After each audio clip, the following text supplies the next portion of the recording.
Hello everyone. अगर आप confused हैं कि आपको यूपीएससी करना चाहिए या नहीं, या यूपीएससी आपके लिए एक अच्छा करियर ऑप्शन है, तो आप ये 5 सवालों के जवाब दीजिए और उससे ही आपको ये कंक्लूजन मिल जाएगा कि are you better suited for UPSC और नॉट। तो 5 सवाल जो हैं उसमें सबसे पहला क्वेश्चन मेरा है ये: are you choosing UPSC to make up for past failures? देखिए, यूपीएससी को बहुत सारे लोग एक रामबाण इलाज की तरह देखते हैं कि अगर 10th और 12th में अच्छे नंबर नहीं आए, कॉलेज में अच्छे से पढ़ाई नहीं की, जॉब में अगर कम पैकेज लग गया, रिलेशनशिप में फेल हो गए, तो ये सब जो है इसका बदला आप यूपीएससी क्लियर कर कर ले लेंगे। अगर आपकी इस तरह की सोच है तो मैं आपको कहना चाहूंगी कि आप सही तरीके से यूपीएससी या सिविल सर्विसेज को अप्रोच नहीं कर रहे हैं। तो सबसे पहला सवाल यही है मेरा कि आप यूपीएससी को रामबाण इलाज की तरह तो नहीं देख रहे हैं कि आपके सारे पुराने पाप जो हैं वो इससे धुल जाएंगे। आंसर नोट डाउन करते चलिएगा और अंत में अगर आपके 5 on 5 स्कोर है तो UPSC is the right choice for you. जो अगला सवाल है वो है कि would you still pursue UPSC if all its glamour disappeared tomorrow?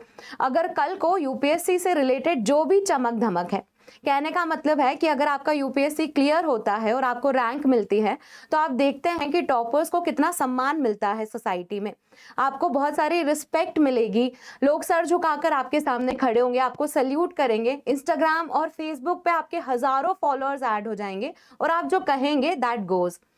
पर यूपीएससी से अगर उसका ग्लैमर खत्म हो जाए, कल को यूपीएससी जो है उससे रिलेटेड ग्लैमर अगर खत्म हो जाता है, तो क्या फिर भी आप यूपीएससी की तैयारी करेंगे? क्योंकि at the end of the day ये जो ग्लैमर है रैंक आने का वो 1-2 साल में वॉश आउट हो जाएगा और अंत में आपके पास रहेगी एक सरकारी नौकरी जिसमें वीकेंड पर छुट्टी इतनी शॉर्ट नहीं मिलती है, कभी भी आपको काम के लिए फोन आ जाएगा और आपको काम के लिए जाना पड़ जाएगा, पॉलिटिकल प्रेशर भी होगा। तो ये सब चीजों के चलते भी क्या आप यूपीएससी करना चाहेंगे? क्या आप सिविल सेवा का पार्ट बनना चाहेंगे? अगर आंसर यस है तो इस वीडियो में आप और भी सवालों के आंसर दे पाएंगे। और भी सवाल है मेरे। तीसरा नंबर का जो क्वेश्चन है वो है, are you financially ready for it? UPSC में कोचिंग की फीस, रहने का खर्चा, वो सब चीजें तो लगती ही लगती हैं, साथ में एक ऐसी कॉस्ट भी छुपी है जिस टाइम के लिए आप तैयार करेंगे यूपीएससी को करने में, 1 साल लंबा तो एग्जाम ही है और 1 साल आप तैयारी करेंगे, तो 2 साल जब आप काम नहीं कर रहे हैं और यूपीएससी की तैयारी कर रहे हैं, क्या वो समय आप फाइनेंशियली सिक्योर हैं? मतलब ये है कि इसकी एक कॉस्ट तो है कि आप कोचिंग ज्वाइन करेंगे, आप अगर कहीं बाहर रहकर पढ़ाई कर रहे हैं तो वो करेंगे, टेस्ट सीरीज लगाएंगे, वो सारा खर्चा तो है ही।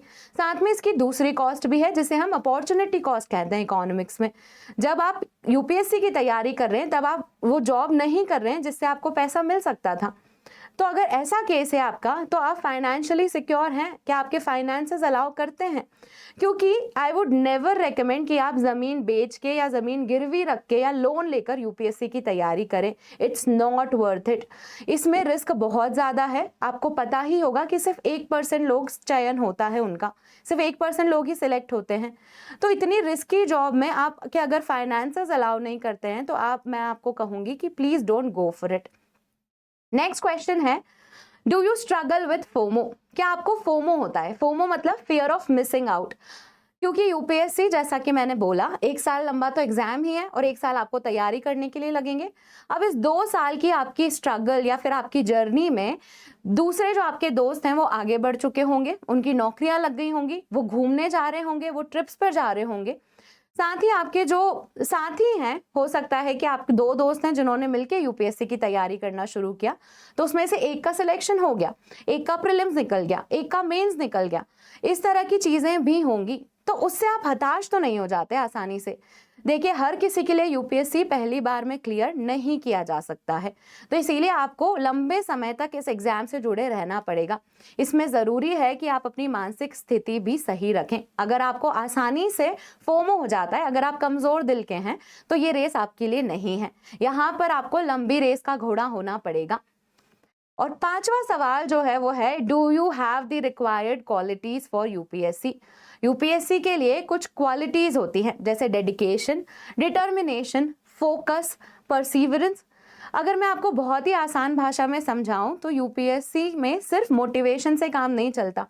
अगर आपने आज कोई मूवी देखी और उसके बाद आप मोटिवेटेड हो गए कि मुझे तो यूपीएससी सिविल सर्विसेज क्लियर करना ही है, तो ये मोटिवेशन 2 दिन में, 1 हफ्ते में, 1 महीने में धुल जाएगा। आपको चाहिए डिसिप्लिन, आपको चाहिए डेडिकेशन, आपको चाहिए फोकस। ये क्वालिटीज अगर आप में है और ये पांचों सवाल जो हैं उसके आंसर आपके इस तरह के निकले कि आप यूपीएससी के लिए अनुकूल मानते हैं खुद को, तो आप यूपीएससी करिए। अनअकैडमी के साथ आप जुड़ भी सकते हैं। अनअकैडमी के सब्सक्रिप्शन पे फ्लैट 60% का ऑफ आपको मिल जाएगा, साथ ही 12 मंथ्स का एक्सटेंशन भी मिलेगा। पर ये ऑफर आज ही खत्म हो जाएगा, इसी वजह से आप एनरोल आज ही कीजिए। एनरोलमेंट के लिए आप मेरा कोड MM05 का इस्तेमाल कर सकते हैं। MM स्टैंड्स फॉर मोनिका मांधनिया, जो कि मेरा नाम है।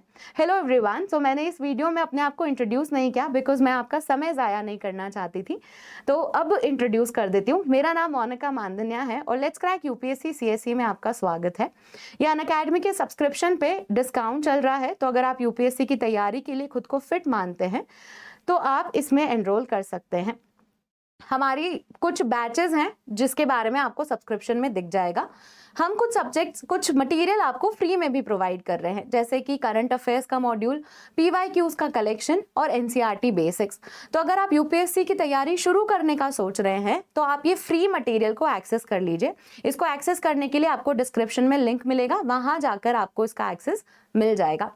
होपफुली ये वीडियो आपकी मदद कर गया होगा और आपको कुछ क्लैरिटी आई होगी अपने डिसीजन को लेने में। सो अगर ऐसा है तो इस वीडियो को लाइक कीजिए। कमेंट में आप अपनी जर्नी, अपने स्कोर्स भी बता सकते हैं और चैनल को सब्सक्राइब कर लीजिए। Thank you for watching.